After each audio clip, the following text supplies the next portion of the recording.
I was like, I'll take that challenge. As he's spinning, spin, young man. Oh, Vince Carter. Thank you guys for having me here. Let's get it. What's up, guys? Welcome back to the Go Getter Show, brought to you by AFC Fitness in Philadelphia, powered by Sturdy Bros Productions. Today we have an amazing guest. I'm super excited for the conversation. Nate, how you feeling today? Feeling really good. I'm excited for this one. Get to mix it up a little bit. Got an athlete for the first time. Haven't had any athletes yet, so I'm excited. Yeah, so without further ado, we got Nat No Love Dove. How you feeling today? I'm feeling good. Thank you guys for having me here. Yeah, thanks for coming on. So let's just get right into it. You had a fight 6 days ago. How you feeling from that, and what's going on outside of that? The fight recovery was easy. I've just been chilling. I'm able to actually eat now. I'm not on a strict diet, so that's fun. And yeah, we've just been busy traveling. I just hosted a autism awareness event. You guys were there, which was awesome. And yeah, we've just been really busy. It's awesome. What was the dieting like? Was that crazy? Did you have to cut weight or anything, or what is that process like? Yeah, so I went from 36 to 114. And the diet is we normally do calorie-based diet, high protein, pretty low carbs. And it starts up about like 1,600 calories a day, and then I get all the way down to 300 calories for my last day. Wow. So it's a huge weight cut. We do a little bit over a gallon of water a day, and then the last week we drop it down to like a gallon, and then half a gallon, and then almost a water bottle the day before. And it's this weight cut was actually pretty easy for me. Like going down in weight wasn't bad, and we barely had to cut any water. So this weight cut was like my best one yet.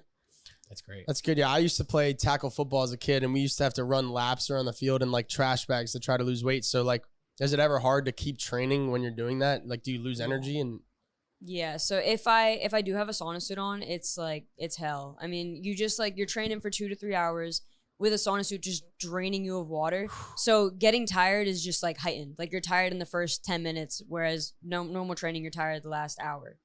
So it's rough. Yeah, that does sound rough. I don't know if I could do it. So props well, to you. you clearly got to be tough to do that. So that'll parlay right into you're from Philly, right? So talk about Philly growing up, where you got your toughness.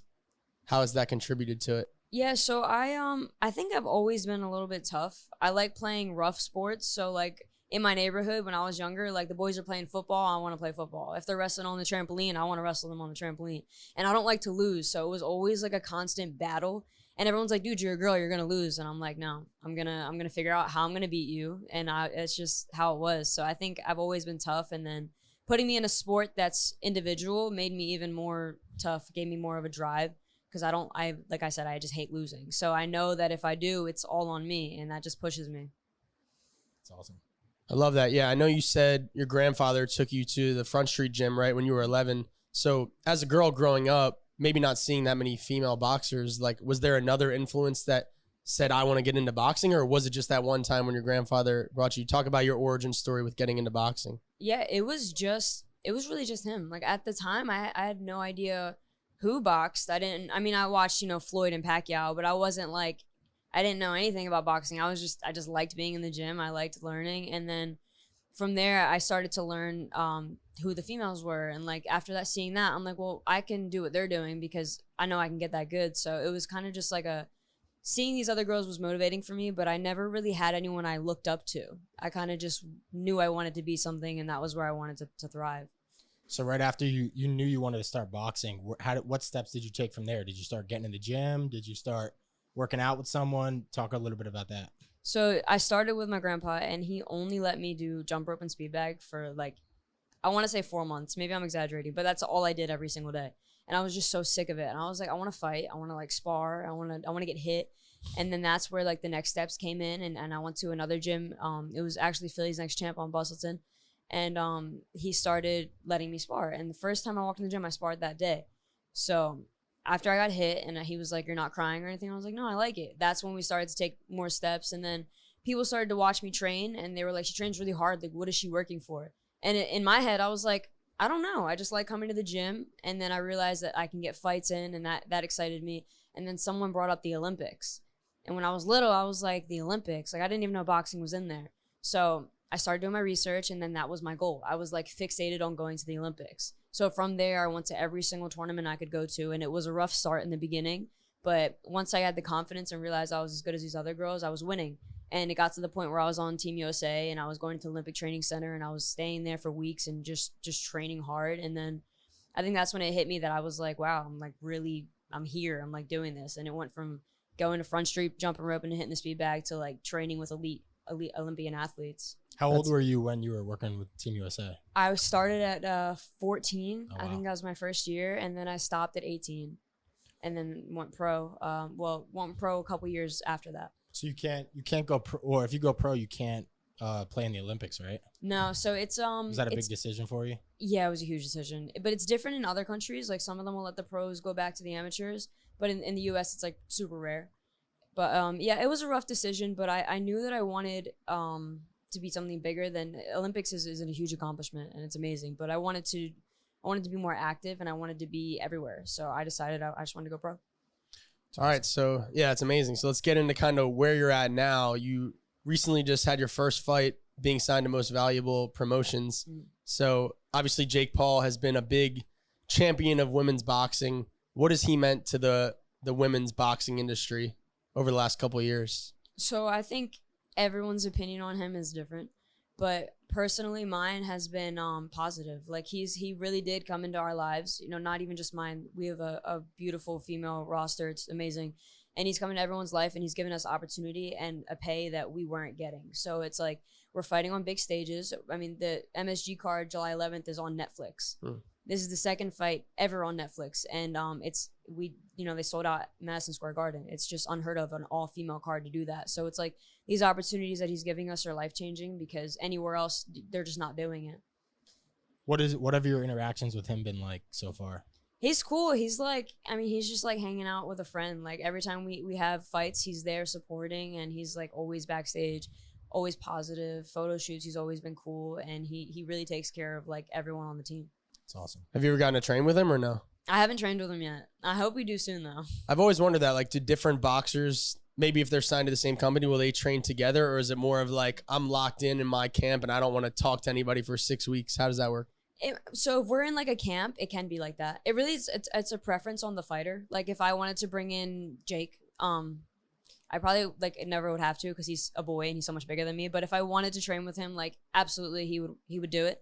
But we actually all the females on MVP just trained in New York about like 3 weeks ago together, and that was cool. But it normally like when it's camp based, you're kind of just locked in with your team. So to take a step back a little, was it ever hard to find other girls that you could train with growing up? I'm sure that had to be hard to come by. Yeah, I mean, I didn't train with any girls until the Olympic Training Center because it's like once you get there, it's one girl per weight class, so you have a girl team. But at home, it was just all boys, and you know all the boys want to beat up the girls. So it made me stronger. But I never got to train with girls, which I think is better because I'm competitive. So it doesn't matter what weight class they're at. Like I want to run better than them. I want to hit the bag better than them. So to me, it was just like I don't even want to train with any of the girls. I want to dive into that more. So like, how does that work? Because obviously in our society, like a boy can't hit a girl. So was there ever like a moment where they had to stop a fight, or you were like, nah, like if I'm in this, I'm in this. Like I don't care if I'm a girl. Yeah, so like we're only allowed to spar boys. We can't like actually like fight them.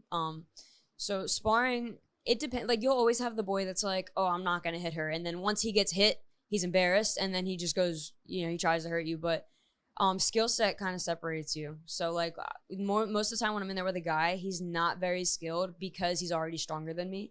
So he's able to like handle me a little bit different, but I'm able to like work on what I need to work on. So yeah, I mean, boys have egos, and once they get hit by a girl, it's like they want to kill you. So we always like make sure we level it out when we spar. Yeah, I definitely would not want to get in the ring with you, but just educate for me. I'm not the biggest boxing guy. You fight with an orthodox stance, correct? Yes. So I guess what does that mean, and just educate me on that. So orthodox is right hand dominant. Okay. So my right foot, my right hand will be like in the back. And then southpaw is what like a lefty would be. It's just a reverse stance. Okay. Yeah. Cool. It's cool. Simple enough. Yeah. Talk about where your nickname came from. No Love. Is that I mean, I'd be scared to fight someone if they had no love in their name. I can kind of assume where it comes from, but I want you to tell the story. So it actually wasn't my doing. My coach, we were out to eat and we were just thinking of like, what can they call me? Because everyone just called me Nat at the time.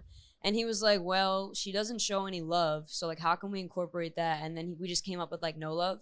And then for another reason with no love is like I'm from the city of brotherly love. So we kind of just wanted to tie Philly into it and make it just like a cool personal nickname. Yeah, That's fire. Yeah, tying Philly into the boxing scene has been pretty good the last like decade. Jaron Ennis, right?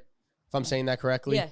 Like what influence has maybe the other male Philly boxers had on you, or just what does it mean to be a part of the up and coming Philly boxers? Yeah, I think the guys are killing it. We got Drawn, we had Danny and Cool Boy, and they're all just like putting on for the city. But I used to train with Cool Boy a lot at Danny's gym, and watching these guys train, knowing that they're world champions, they work really hard, and then watching them spar is like you see things that like you wouldn't normally see. Training around these champions is different than training around people that are just pro in the gym. And I'm able to pick up like really cool tricks, and I see how hard they work and why they're champions. And it's cool to know that they're from the city and they stay here and they're always representing. So we work with basketball players from kids all the way up to pros, and there's a lot of like technical like footworks and stuff like that, like hand-eye coordination stuff that goes into it. Talk a little bit about boxing and how important footwork and stuff like that is in that sport as well. Yeah, footwork for me is super important. I mean, I think for anyone it is, but I don't think everyone focuses on it as much as they should. So when I was younger, my footwork was just, in the beginning of my career, just not good. And so we would do drills every single day. We'd have cones in the ring, and like it would just signify a person or a body. And each time I'd move, it was for a purpose. And that helped me a lot, like boxing throughout the years. Like just little drills like that, fundamental drills of footwork, how to move, where to move. And placement was just life-changing. I mean, it helped my career so much. Yeah, and adding on to that, I'm fascinated with skill development, especially in basketball. You can do drills by yourself, maybe with cones or with no defense, and then you can put somebody in a 3-on-3 or 5-on-5 setting. So talk to me about your training. What percentage is maybe with a speed bag or no sparring, and then what percentage is like a live sparring or something like that? How do you balance that? And then where do you see the benefits of each, I guess? So when it comes to like shadow boxing, that's pretty much in every warm up I do. That's where I'm kind of visualizing, like how you said the cones are like visualizing as a person. Like, so I'm kind of doing this mentally. So if sometimes we'll have the cones out, sometimes we won't. And that's where like my IQ comes in place. Like I'm trying to figure out what are they going to do? Where can I move and how can I improve in there? And then the sparring will set up the shadow boxing sets up my sparring like almost perfectly. So everything that I'm visioning and how I'm moving in the ring during shadow boxing, it just gets way better for sparring. And that's like percentage wise, I would say like, well, shadow boxing for me, I always kind of keep it at 100 just to get my heart rate up. But if we're doing like a visualization, I think it would be like an 80, and then sparring, you turn it up to like 150. No, I mean percentage, like how much percent of your training is like shadow boxing versus like sparring. So, okay. You see what I'm saying? Yeah. So sparring, we do 2 to 3 sparrings a week. Okay. Depends on like who's available really and how we can make it work. But like shadow boxing bag work is every day. Yeah. Well, so what does a day of training look like? Like wake up to the end of the day, what does that look like? If I include like a diet with it, it would be like morning. For a regular training day, so I have wake up, I'll eat like a light breakfast, like 400 calories, and then I'll go strength and conditioning, which is anywhere from like an hour to 2 hours. And then from there, I'll go home, fuel again. So I'll have like a lunch, and then wait about an hour, and then I'll have like a snack, what could be like a Cliff Bar or like an orange, something like that. And then I'll go back to the gym and do my boxing workout, which is like 2 to 2.5 hours a day. And then from there, I go home and eat and do it all again the next day. So we were high school and college athletes, and the training obviously has a lot to do with it. But now that we're out of school, we don't really have a lot. Like we do yoga and we run. So I run a lot. How much does running play a part in your conditioning role? I hate running, just to throw that out there. I absolutely hate it. But we run every single day, whether it's like a distance run or sprints. I run every single day. So we do a lot of sprint work. I do a lot of track work. Like I'll do 800s, 400s, a lot of 200s. Towards the end of camp, we do 100s. But the track work is really just for like getting your heart rate up, getting it up, dropping it down, getting it back up. That makes a huge difference in training. And then the distance work is really just to like you're going long rounds. So it's just to keep you in shape. But a lot of sprint work. And then we also do the assault bike. I don't know if you guys are familiar with that. We do a lot of bike sprints, and then we do a lot of row sprints too. Is there anything unorthodox you do in your training? Because I'm thinking of like the Rocky and Creed movies where they're chasing around chickens or stuff like that. Your trainer's name's Mike Cassell, right? No, my trainer is DJ Walton. Okay, DJ Walton. So do you and DJ, do you guys do anything where maybe it's unorthodox that you'd be like, why are you doing this for boxing or no? We do a lot of like hip rotation work. So we have, I don't even know what I would call this, but we have like this box and it's a circle and it just has like numbers around it. And basically you want to get, if this is my feet, all the way over here. And like we do a lot of like hip work like that, which people see me do it and they're like, what the fuck is she doing? But it does work a lot. I like it. Yeah, we stick to like a lot of live training with our kids, and we kind of veered away from like the technical footwork stuff. So it's cool to hear you say that you kind of need a mix of both. So yeah. So let's get on outside of boxing. Who's Nat Dove? What does she like to do? Any hobbies? Yeah. So I like to travel. We travel a lot. For boxing related stuff. It's typically it's like a job. So, with my promotion, we travel a lot, and that's fun. But I also like spending time with my little brother. He's just everything to me. I love spending time with him. I love going to his games, his practices, watching him get better. Outside of that, I have dogs, but I love taking them out. We take them out. We go on like different parks, and just I like being active, I guess. I just started drawing on my iPad, and I like doing that. But yeah, I like spending time with family and being active. what kind of dogs do you have? I have. Are you ready for my list? How many do you have? I have 5. Oh, wow. Oh my God. I have 3 in Philly, and then I have 2 in Georgia. Wow. So the 2 in Georgia are Bernese Mountain Dogs. They just turned a year old. They're awesome. And then in Philly, I have a Cane Corso, a Pit Bull Lab mix, and a Husky. Wow. Do Yeah, they all get along? they all get along. They're all cool. Wow. Have all 5 ever met? Huh? Have all 5 ever met each other? The 3 live together. The other 2 haven't met the other 3. Okay. Yeah, but because my Cane Corso is not the friendliest with new dogs, so Gotcha. Aren't they big? yeah, he's solid. He's like Huge. 130. He's just a muscle. Wow. So you don't want to introduce him to anyone new. I have a boxer, but Danny has a little. I got like little dogs. Yeah. I like bigger dogs. I like bigger dogs too. I like Yeah. them way better. So you said you like traveling. What's like your favorite place you've ever been to? It could be outside of training or traveling. Could be vacation, whatever.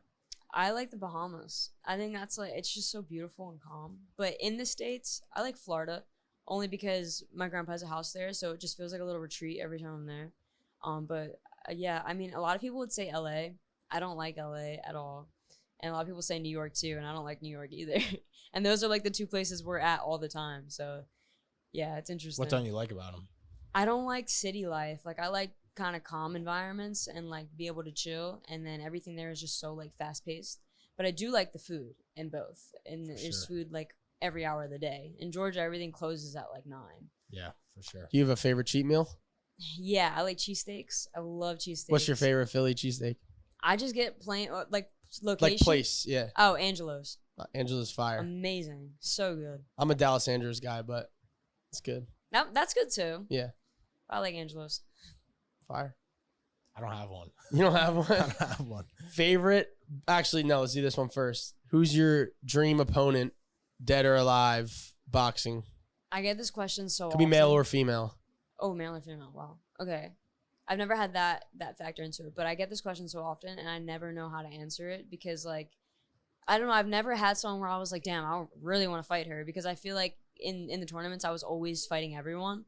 So I really don't know how to answer that one. I'm still trying to figure it out. I get this question like weekly. And do you have a favorite boxer of all time? I have a few that I really like to watch. And or did you have a mentor in the boxing game that was like a pro boxer? I didn't have like a pro boxer mentor, but in the amateurs, her name's Christina Cruz. She's from New York. Okay. She was a elite level amateur, and growing up, I really looked up to her because we had similar styles, and she was always giving me like different tips and like showing me kind of the right path. And she was really cool to have on the team for a while. That's dope. So you obviously got a fight coming up, MSG July 11th. What are you looking forward to with that? What can we expect from you there? Yeah, so I'm not confirmed on it yet. Just throw that out there. But I am if I am on it, it's exciting to see how everything kind of unfolded because the main event, they fought twice already, and the first fight was in MSG and it was like years ago, and I went to that and I just remember it being like the best boxing event I've ever been to.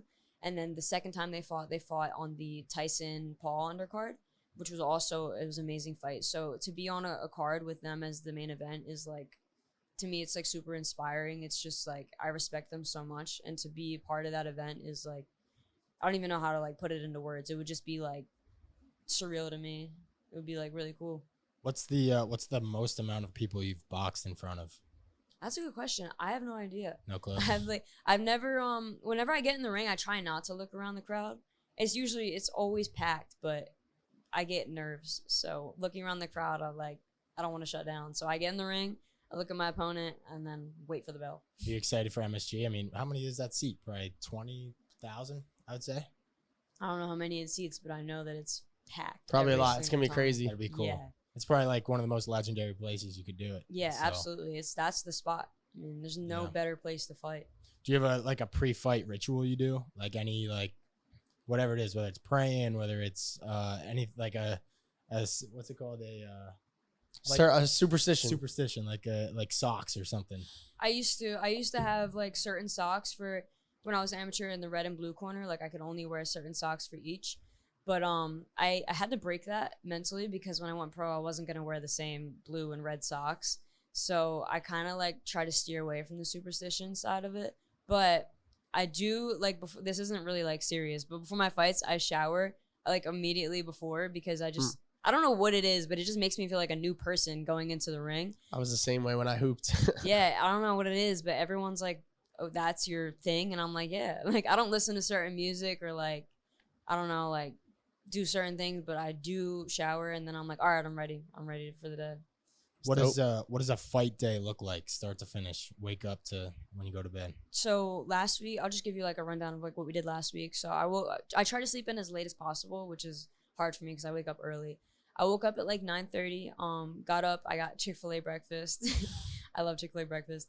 And then after that, we had like another breakfast, and then I just chilled for a little bit. Took a little bit of a walk, and then just took a nap. Got up again, and I had 2 lunches, and then settled again. Got my hair braided, walked over to the arena, and was just ready to go. It's awesome. Love it. Yeah, so to wrap it up, I mean, obviously you've been very accomplished so far at such a young age, only 23 years old.